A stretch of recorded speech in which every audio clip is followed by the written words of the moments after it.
Well, hello, everybody, and welcome to another edition of Average Superstar TV. I'm your host, Lauren Lepre.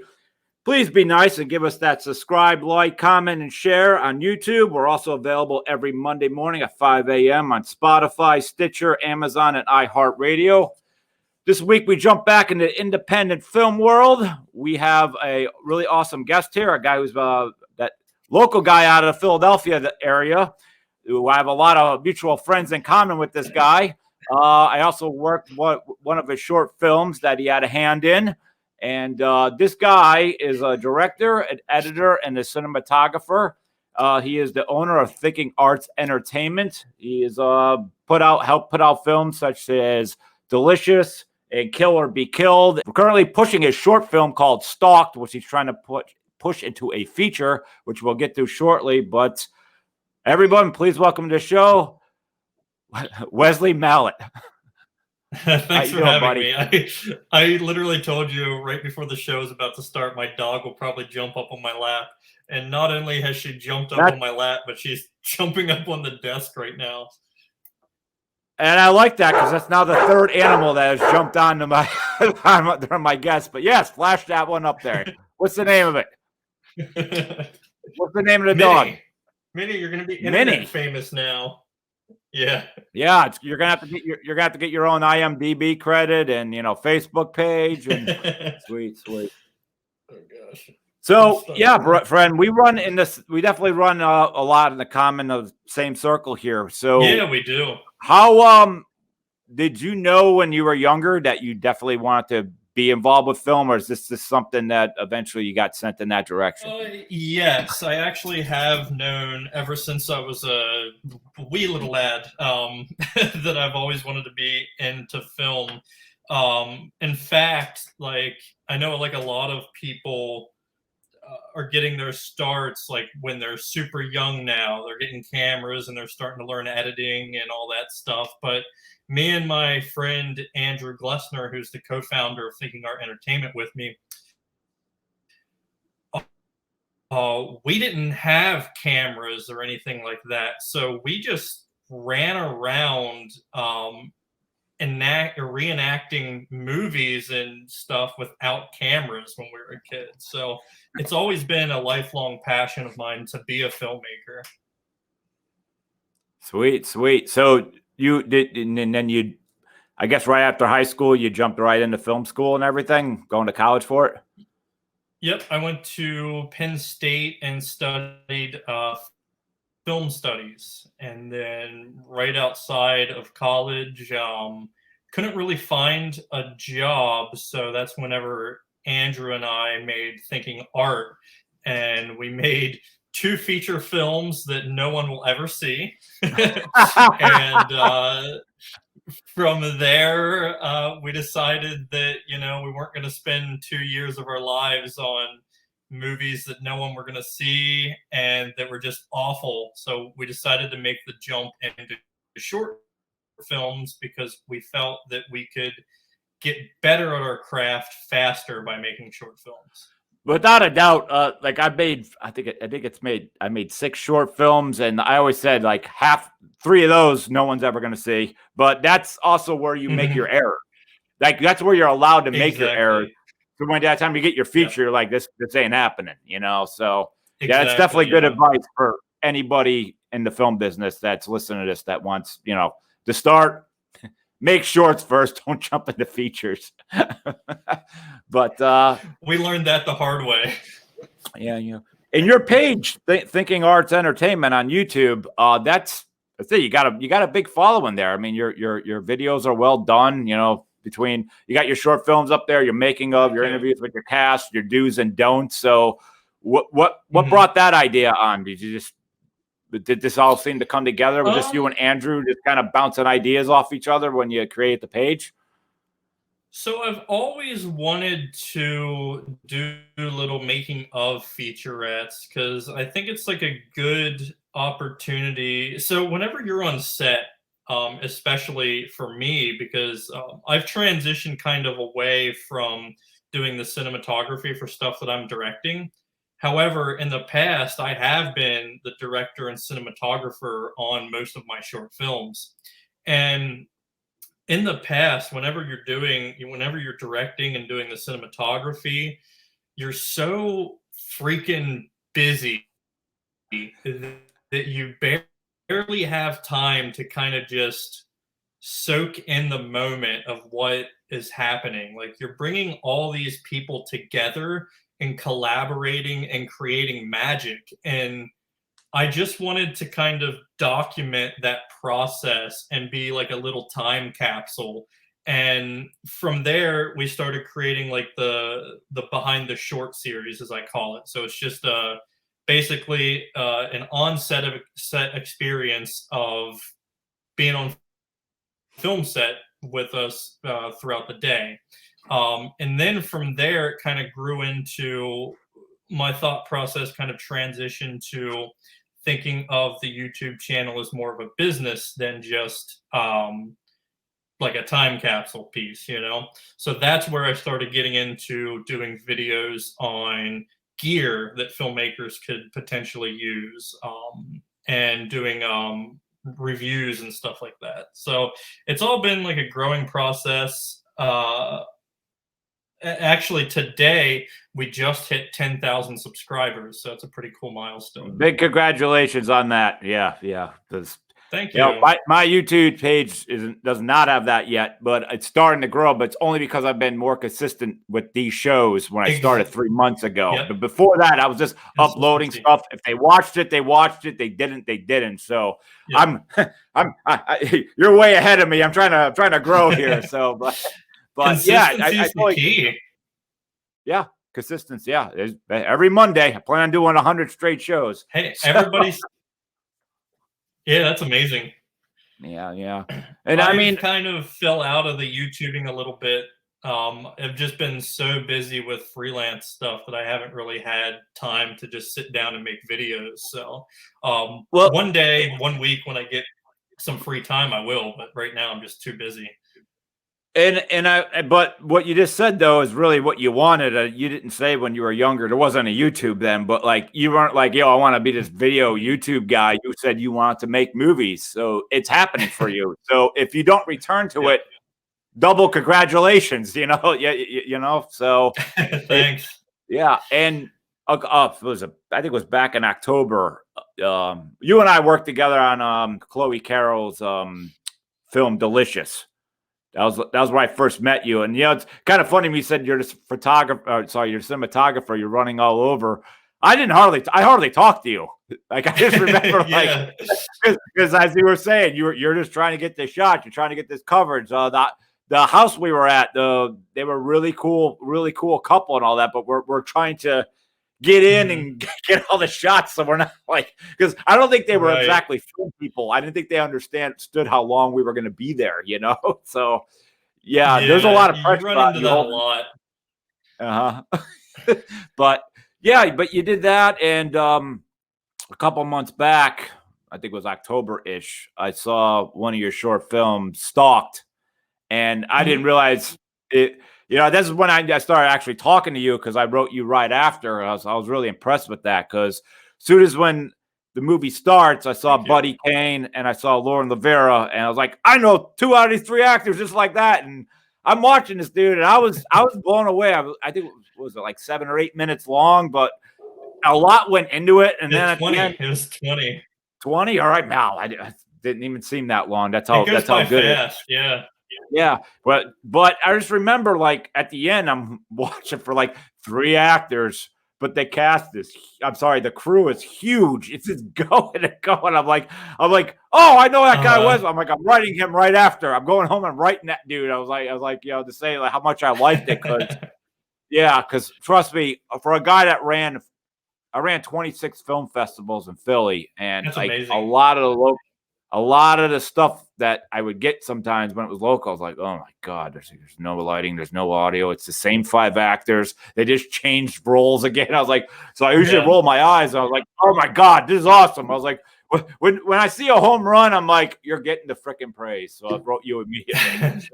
Thank you. Really glad you enjoyed that. That short we actually made is going back to thinking art. It was kind of, I guess, 5 years ago, I came up with the idea that I wanted to do 2 short horror films every Halloween, and it would be branded as short scares. We created Stalked as one of 2 short horror films to be released October of 2020. But we had a couple, like, the visual effects shots in that movie took a long time because they're super complicated, and we only had one visual effects artist with the skill set that could pull that off. And by the time it was finished, I realized that we had kind of something special on our hands, and that's when I decided that rather than just throwing it up on YouTube for free where anybody could watch it, I wanted to go the film festival route and use the short film as a proof of concept for a much more developed and much longer feature film version. No, I think it's a great. I think it has a good presence. I don't know how much you're trying to get into it, but we'll say the presence of the killer alone is, to me, is like captivating, because I think you show it just enough that it keeps the viewer's mind of like, what's its background, what's the backstory and all this stuff. So I think you hit all the bullet points on that. Yeah. So thank you. And plus, the thing in the short film with the characters, like, they're going to explore an abandoned ghost town, and there's so much like back history that's developed and is kind of explored more in the feature film version. So there's a lot of cool stuff we have planned. Sweet. Put me in that feature. I'm all about it. available. Thanks. Cool. So I mean, right now you're shopping that around, just trying to create buzz and hopefully get some funding for this. Yep. Right now we're actively, the script's fully written. We're trying to get the same main 3 actors involved. We've reached out to a couple veteran actors, trying to get them on board. But right now it's all about approaching investors and trying to find the funding. And without that funding, unfortunately, we don't have a film. Gotcha. Where do you? That is a good area, because you and I share this, because make films too. Like, go over where. That's probably the toughest. It is the toughest road, actually. And then there's the second part after, of actually getting your money back and trusting a distribution company. But what's do you have like a recipe for how you get your funds, or are you more on the crowdfunding? I mean, what's your advice? Well, for something like the stock feature, it's like a completely unprecedented ball game for me personally. So we brought on a producer who's kind of a little bit more experienced with the business side of things. For the short films, at least, everything has been a much more manageable price. And it's usually just, like a set budget. For instance, like if we do a $2,000 short film and we have 5 producers, that's only $400 a piece. So it's a much more reasonable hit to our wallets if we instead of doing like a $50,000 or $100,000 feature. Yeah. Trust me, I know that once. But yeah, it's a double-edged sword, because just suppose somehow you get that 100K. They don't. It's rougher to recoup the money these days. It just is. Like it's so hard. Not even like 5% of films make their money back these days. Outside of the A-list films. So it's one of those things where it's like, this is what you're drawn to. This is your passion. You're a creator. You got all these stories. You don't want to stop. But at the same time, it's like, you don't want to lose, you know, you don't want to lose either. Right. And plus, like, you also have to think of it in terms of being like a business person. Yeah, you could get the $100,000 and make your movie and nobody sees it and you lose somebody else's money, but that's not going to get you to make another one. No. Like, investors want to be confident that you're the guy that's going to make their money back so they can keep doing this and keep making more money, you know? Yeah. That everyone has to win. No matter what film company, no matter, you have to make sure everybody wins, and it gets harder. I think doing horror movies is probably one of the best things to do because there's, at least me, I'm a big con person. I go across the whole country with all that stuff. Like I have a really good network and all that, and I also realize like merchandise is huge if there's something marketable in that. Like, Christ, wear my own freaking T-shirt here of Average Superstar Films, but like Dark Military, Dark Military. I have my own merchandise and stuff. So when you could actually create merchandise, your own IP, your intellectual property, and you own that, you don't got to worry so much about the film, like the film company screwing you over, because if you're the one selling it, Right. But then again, your film has to be big enough that it reaches an audience like that, and that's where you need them. So I say with filmmaking, I mean, I love it. I have plenty on my plate this year, but I call it ice skating uphill. I just do, because it's like, yeah, it's a good analogy. Yeah, it's freaking hard. It's kind of like making VCR tapes and trying to sell them, and everyone's like, "Yo, I get that for free." Like, they're digital now, man. I don't buy these things, So Delicious, which has a lot of hits on YouTube. Yeah. I don't know what it's at currently, but I know it has a lot of like. I think it's like close to 800,000. So really? I mean, yeah, That's getting amazing. close to the million mark. That's good. So it's funny when I send that to like any of my family members, because I'm just known as Goofy Lord. And they're like, what's wrong with you in that? But I love that because I think Chloe's great. She's been on the show, and when when she sent me that script, I was like, 100%, I'm going to do this. And then I was like, oh, he doesn't even have a line. Perfect. I'm like, I just get that twitch and creep people out. I'm like, this is freaking great. So that was a really performance, fun. Not saying anything. Yes, I mean, sometimes what acting really is a lot is projecting body language too. Like sometimes you don't even need to. It's very important. Yeah. Look at. I always said one of the best movies ever made.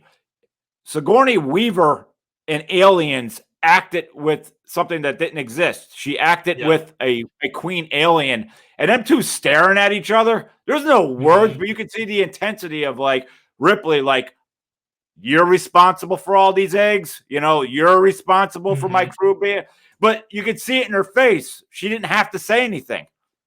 Right. So yeah, that's the art I love of acting. Like it's not so much delivery and dialogue. If you could touch an audience by just body language too, like that, it all matters. So even look at like Magnolia. I always hold this. I hold that. I think that's the best acted movie ever made. But Tom Cruise did a dialogue with Jason Robards that's asleep. Incredible scene. Oh my God, it kills you every time. But Jason Robards doesn't make eye contact. He's out. He's about to die, and and the us viewers, you get the emotion.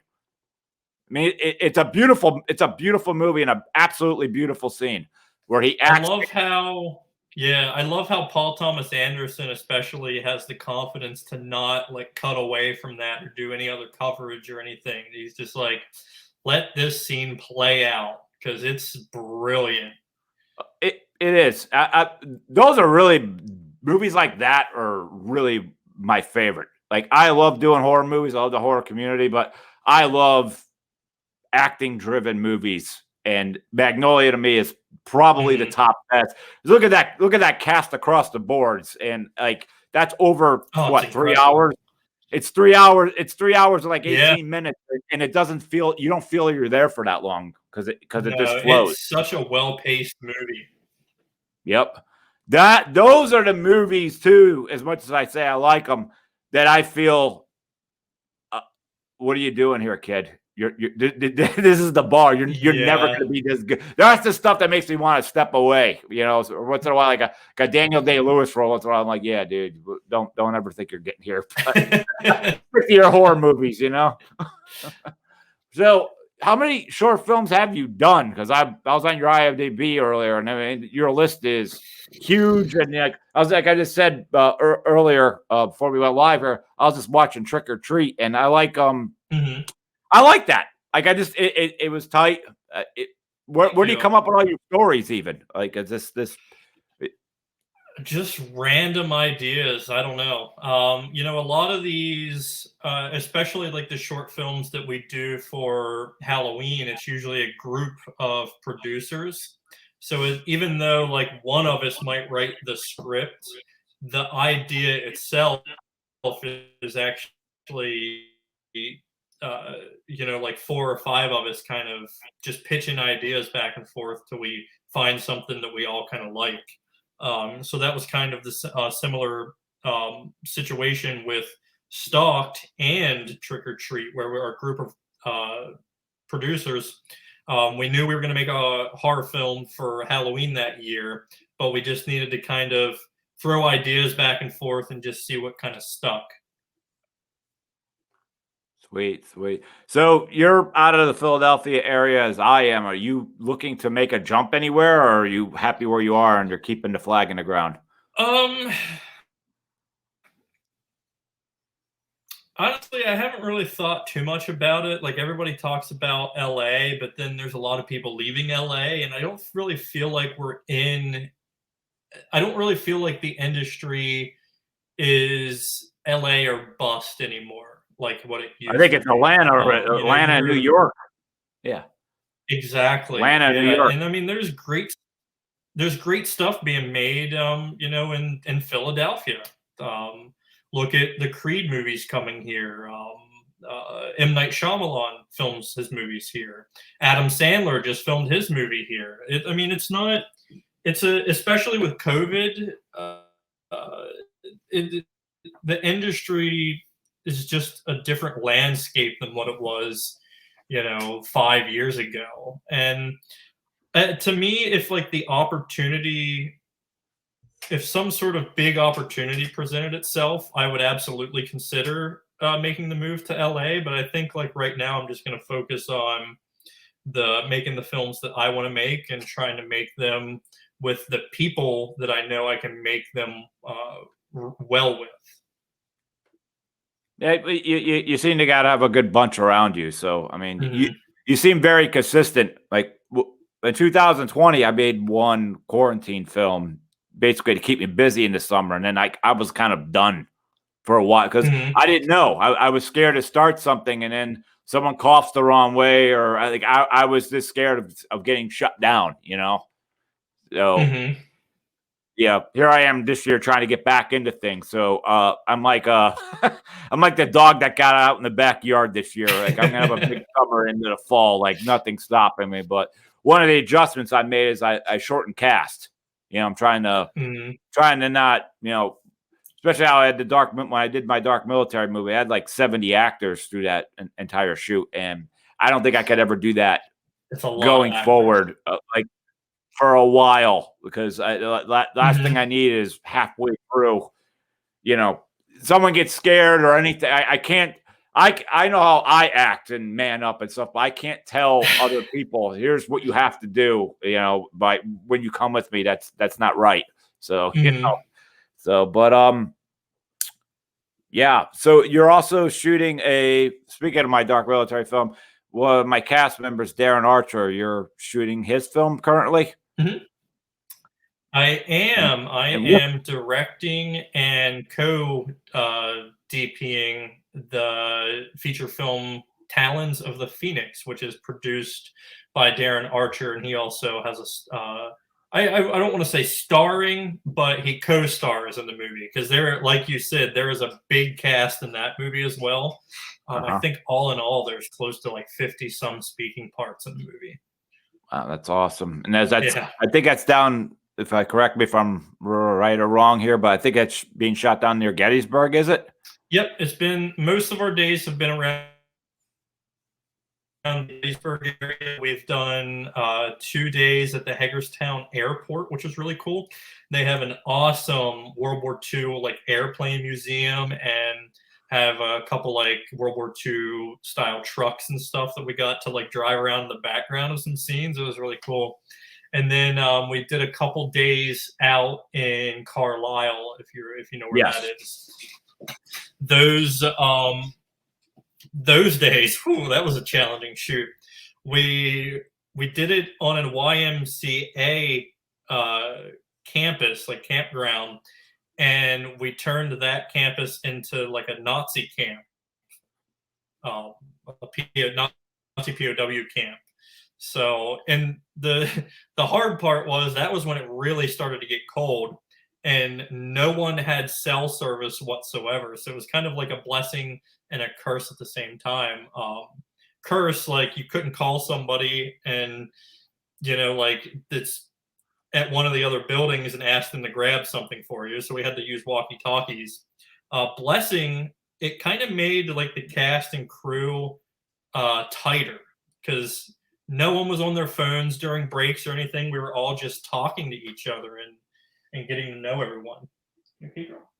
It's a lost art of humanity the last 15 years of just sitting around actually talking to people because everyone's face is buried into the phone anymore. Yeah. So this is, I mean, for the viewer and all that, I know, but this is a World War II period piece, right? Yes. Yep. Yeah. Cool. So, and did you have any COVID problems through all this stuff at all? Or was it just? So the very first, my dog wants up again. The dog needs its attention again. Yeah, bring it up there. Like couple, yeah, Minnie's back. The very first couple of days that we did on the shoot, I think 5 people ended up getting COVID, and we were shut down for a little bit. But after we got back up and running, everybody's been safe. Gotcha. So do you have to go through? Was this considered a independent or SAG film? This is an independent. Good. So yeah. I didn't know if like you were gonna have to have the super, you know, COVID cleaners come in and you know, yeah. As I hear if you really think about what happened in the last 2 years for people like us doing indies, especially if you go SAG, it costs you more money now because you get, you know, there's so many rules, like food has to be wrapped a certain way, and you know that the set's got to be clean. Compliance officer. Yeah, it sucks because everything got more expensive now, and I'm not talking about the inflation. Just because of that is what I'm talking about. Yeah, like there's more people to answer to. So I am going to stay as indie as I could possibly ever be. Yeah, until that's over. Yeah. Cool. But and one of the unfortunate things with our feature is we'll probably have to. Oh, go ahead. No, letting you go for a second. Go ahead. I was gonna say that's kind of like one of the unfortunate things with our feature that we're trying to do is like we're probably going to be forced to go SAG because of all the actors in it. And so we'll probably have to follow a lot of union rules, and even like a couple of the crew members that we're hiring are union. So it's just going to make everything more expensive. Yay! What you needed, right? So, and I was about to say is for people who want to see the movie Stalked and they're in Pennsylvania area, it's screening up at the Jim Thorpe Film Festival. Yep. So there hasn't been a date given to my knowledge yet, but I know that we've been accepted, and that I know like the window of time will be April 21st through the 24th. Usually for like a horror film, they'll probably show it like later on a later. Friday or Yeah. Saturday. Yeah. Yeah. They're not My going to film program screened it up like there prime too. time or afternoon. Yeah. Yeah. And that's a good festival. It's like one building, but I mean, it's in Jim Thorpe. I love that. It's I love well that area. run too. Yes, it is. Yep. And there's a really cool coffee shop down the street that usually filmmakers could go to get like basically cookies and all that stuff. But it's cool, and they have a mural on the wall of like every music icon from like the 40s to present. It's really, I love them. Wish I could remember the name of it, but it's really cool if you're ever down there. Just go hop in the coffee shop. You'll know in a second. But yeah, but Hey, girl. Taking my headphones. Oh, look at that. I think she wants down. You went down? Between all the cats and dogs that have jumped on my guest, I'm going to do a scissor reel by the end of the year. Pay tribute to all the animals that interjected in all these interviews. But yeah, sweet. Is there anything else on that you want to bring to the table? Go over. I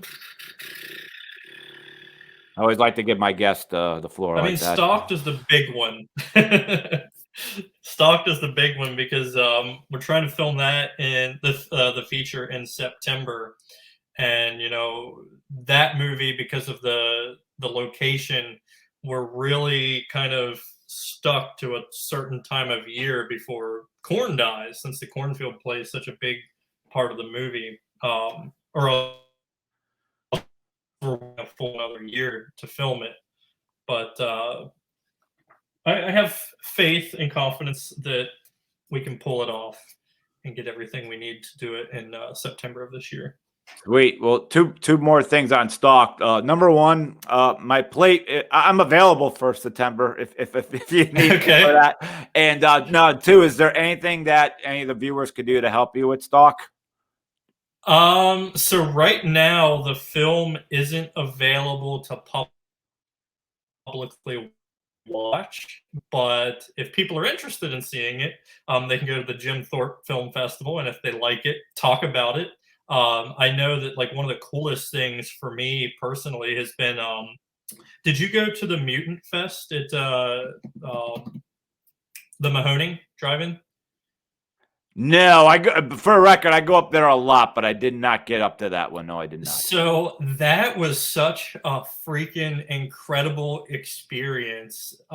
So basically, for anybody watching that isn't familiar, this was the first year that they did this, but it was the Mahoning combined with Shudder hosting this event called Joe Bob's Drive-In something. Yeah, he was there all weekend. That sold out in like 2 seconds. Forget the last word. Yeah, but the first day was called Mutant Fest.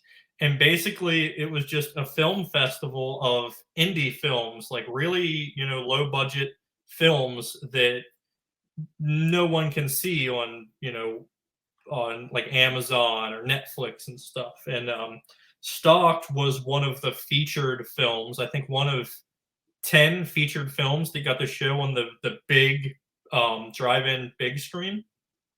And all of those 10 finalists that got the screen on the big screen were brought up on stage and presented a Hubby Award.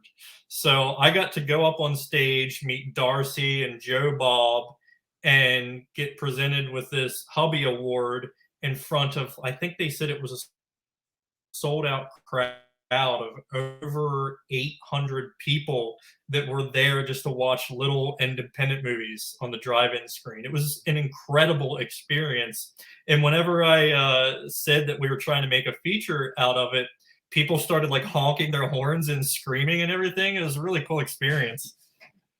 Yeah, so that's basically 10 minutes from Jim Thorpe, this drive-in that Wes talking about. And I would have to say in 2020, that and the Delsey Drive-In, between them two, the Delsey Drive-Ins in Jersey, those two places kept me sane when everything was closed. And the Mahoney's, there's nothing like it in America. Because anyone who's unfamiliar with it, they only, for the most part, screen movies on 35 millimeter. And like for something, situation like yours, I know they have a setup for, files and DVD players. But the last movie they screened there was the Guardians of the Galaxy, and they didn't have the technology to go any more forward because they didn't have the money to buy the equipment. So now they're the only, I think the actual only drive-in in all of America that screens on 35 millimeters. So you get your, that's awesome. your classic. I didn't know that. Yeah, they are. And their first opening weekend is always tradition. It's the same two movies, but it's The Wizard of Oz and the Charlie and the Chocolate Factory. Okay. They're the opening weekend and stuff. So I go up there for they've got everything. The weekends up there. Friday the 13th. I saw they got Night of the Comic going up there. This got announced with like the two main girls from that movie going up there. So it's great. I remember they screened like Nightmare on Elm Street 3 and had almost all the cast there. Time Tunnel Tuesdays. Yeah, I'll go up there on a Tuesday night, and like I live 80-minute drive for there, but like I don't care. I just think it's the coolest place. And you can actually sleep over there. It's a few extra dollars and stuff. And it's original. And it's been there since like 1945. Their documentary is for free on Amazon. I think it's titled, think it's called At the Drive-In.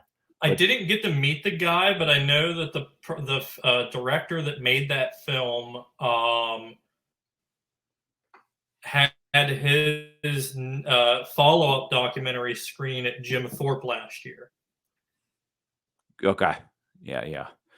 But yeah, it's to me, it's just a really cool thing. And I think they finally, after all these years, they never owned the land. I think they finally got to buy the land because the landowner was only leasing it to them for about 50 years. So yeah, it's just it's a cool thing. I just think drive-ins made a big comeback in the last couple of years. I think it's not so much like, oh, we've seen this movie a million times over. It's watching it with a community. Right.